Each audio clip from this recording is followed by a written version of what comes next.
Ready, set, good luck, and...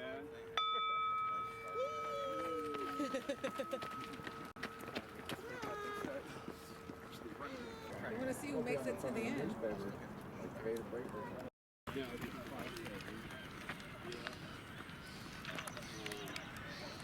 Really excited to see you guys' support for the Fair Trade campaign, and I just thought it was a fun way to get the community involved in this topic, since it's a current event, since the U.S Mexico-Canada Trade Agreement is up for review by U.S Congress right now and accepting public comment. So this is just one of the many different things that we're doing to get the community engaged.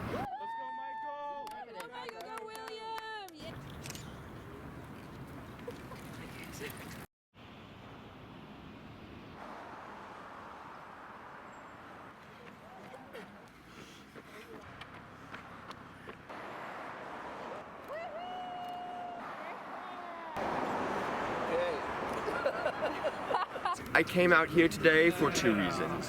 One, I'm a runner and I love running. And secondly, I'm a union member and I want to support labor. I came out here to support the Fair Wage Coalition for fighting for better wages for all fellow workers. Yeah, I finished third place today. It was a great run, good weather today. It was a good way to get some exercise in and support a good cause. Yeah, 5K is a good run for everyone. A certain way, but in actuality, at least from what I've seen.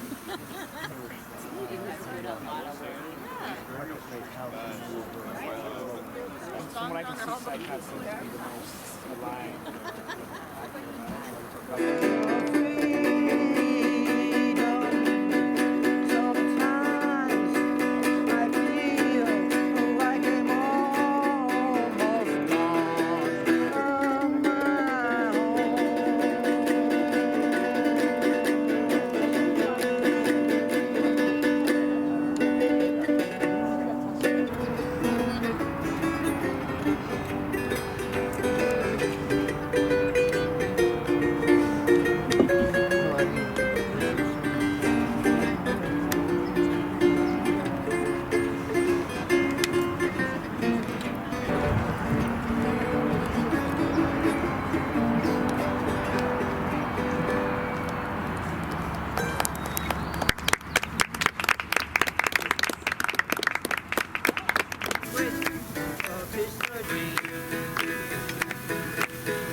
I want to congratulate everyone on completing the Fair Trade 5K. Just give it up for them real quick. Hello everyone, I'm Nate, an intern with the San Francisco Living Wage Coalition. I'm a student at San Francisco State University and I study economics. Yeah. While researching for the public comment, I noticed a few trends. The disproportionate amount of rapid response filings in Mexico. There were a lot of denial of rights cases being filed. There were a lot of retaliation cases being filed. Here at the San Francisco Living Wage Coalition, we want to fight against that, to protect the rights of workers, not only in Mexico, but in the U.S., Canada, and all over the world. The USMCA trade agreement continues to allow the U.S. to be example when it comes to trade policy. The U.S. needs to do way better in enforcing labor laws. A lot of these companies like Facebook, Amazon, they're able to freely exchange data, no questions asked as to who's getting your data. The Living Wage Coalition is committed to advocating for workers of the world. With the California Trade Justice Coalition, and I'm also a student at UC Berkeley. I'm a political science major. 5 years ago, the U.S Mexico-Canada Agreement, or the USMCA, replaced NAFTA. It came with big promises that didn't pan out. So a major review was released this fall, and it looked at how the rapid response mechanism has been used so far, and it showed something important. When workers have strong tools, they do win. And this tool gives workers in Mexico a way to challenge sham unions and demand real representation. At General Motors plant in Silao, Mexico, workers used it to vote out a corrupt union, form their own, and win major gains. When people's well-being take place over corporate profits. For most families here and abroad, the same old problems are still there, even though there are those small cases of success. Companies still jump to wherever wages are lowest. Workers are still stuck with poverty pay. Pollution continues. Family farmers are squeezed, and our climate goals take a hit. When trade rules push wages down abroad, it pushes wages down everywhere. It harms communities, it drives inequality, it adds pressure on migration, and it puts our climate goals at risk. So the decisions made will shape wages, supply chains, farming communities, clean energy transition for an entire generation. Trade rules should support clean energy transitions and not make carve-outs for that protect fossil fuel interests. Clean energy transition also runs on critical minerals like lithium and nickel and cobalt. These minerals power batteries, cars, storage systems. They're important for the military, but too often the people who mine them face unsafe conditions, polluted water, and their communities are pushed aside. Fairness needs to carry through every stage of the supply chain. It's not enough for the final product to be clean if the minerals were extracted under dangerous conditions and the components were made by workers with no rights. 2026, U.S., Mexico, and Canada will begin the mandatory review of the USMCA. If they decide not to extend, the review repeats annually. Public comment period, which ended earlier this month, was one of the rare chances that we had for regular people to weigh in. And tens of thousands did, which was amazing, including here at the SF Living Wage Coalition. I know that you all weighed in, and that was amazing, and it shows something important, and that's that people are beginning to pay attention to the USMCA. And that's precisely why awareness matters. When Fair Trade 5K might seem like a light event, but this is where awareness grows. It's where people talk, compare notes, start asking deeper questions, and this is how momentum forms. So run your race, as you did this morning, grab your barbecue, do some yoga, but also leave today with this in mind. Our voices shape the future more than we think. And if we stay engaged and heading into 2026, we can help push for a system that is rooted in fairness, dignity, and a clean energy future that lifts everyone. Woo! It's very important that we recognize the context of what this trade negotiation is and why working people in this country are so angry and upset. With a lot of people not recognizing exactly what happened to them, but they know something happened to them. It's about how corporations can make ever greater profits by having the free movement across borders to suppress wages in other countries while controlling workers from being able to cross borders to get higher paying jobs. We need to recognize that immigration and trade have always been hand in hand. And it was started 1986 with the Immigration Reform and Control Act. We set what is called employer sanctions. It sounds like it's something against employers, but it was actually giving them an upper hand in being able to threaten workers with calling in the deportation police. And that's why when you have a new job, you have to fill out an I-9 form. And then that was supposed to also set up a task force to study a free trade agreement with Mexico. And that was sold to the public as we're going to make things so good in Mexico with higher paying jobs that people from Mexico won't be wanting to come to the U.S. to take your jobs. Again, you know, the blame is on workers. In 1993, before the passage of NAFTA, we had a rally with signs that said fair trade, not free trade. The same demand that we're raising right now. And so then by 1994, they had the North American Free Trade Agreement in Congress. Both the Republicans and the Democrats that were working together. It went from Reagan to Bill Clinton. The minimum wage in Mexico was the equivalent of $5 US per day. After NAFTA passed, we immediately lost about 500,000 good-paying factory jobs in the United States as the corporations closed down factories here and moved them across the border to these huge maquiladoras across the border. and they needed a mechanism to fill those factories with workers.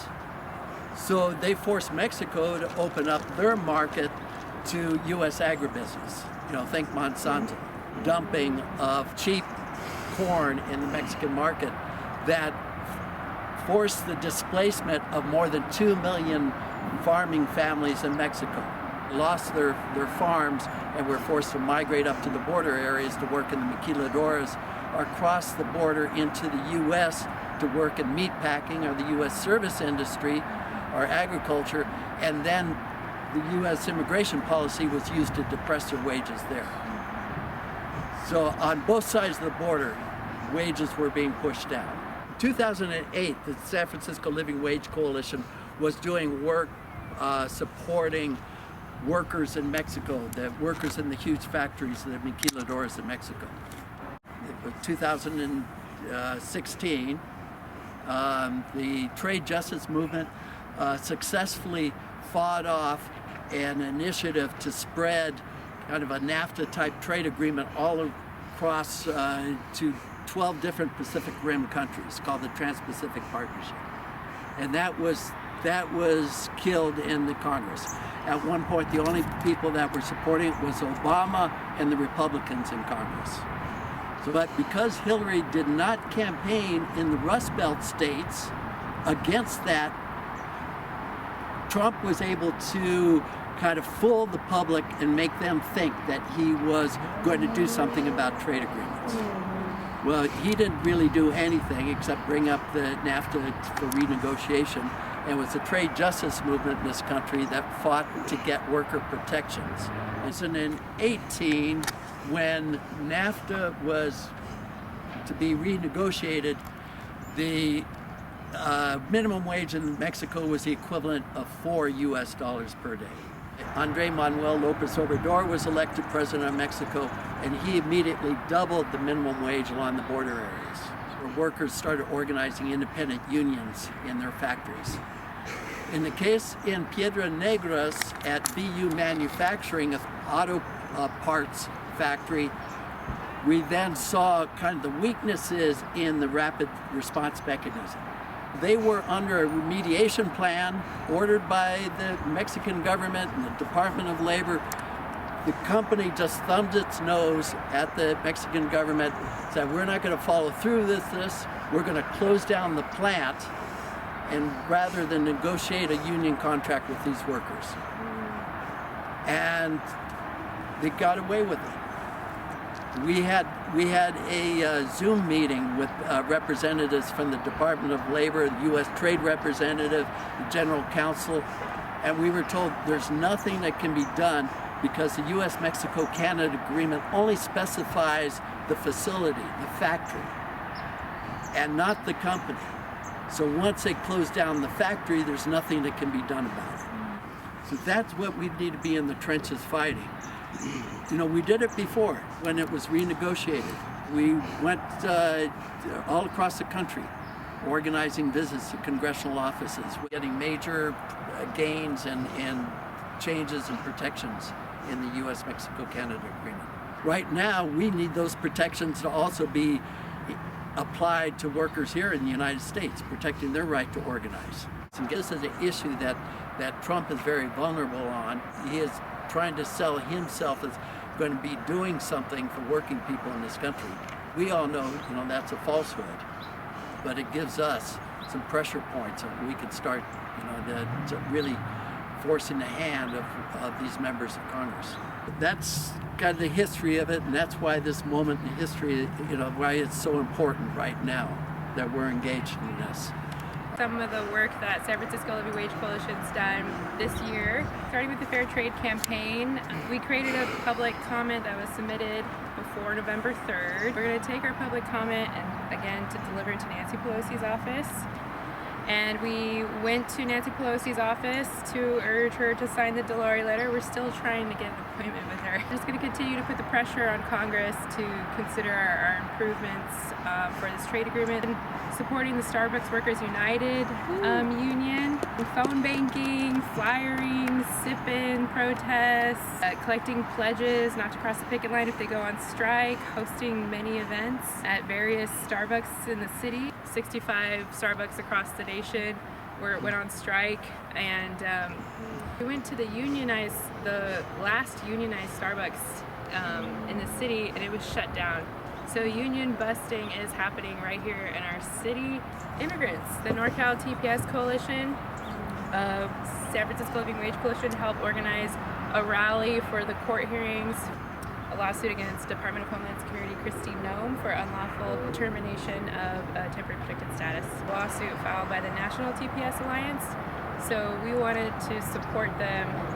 This was in July 29th, August 1st, and then again on the 18th, protecting immigrants in our areas, programs like Adopt a Corner and other emergency immigration response networks.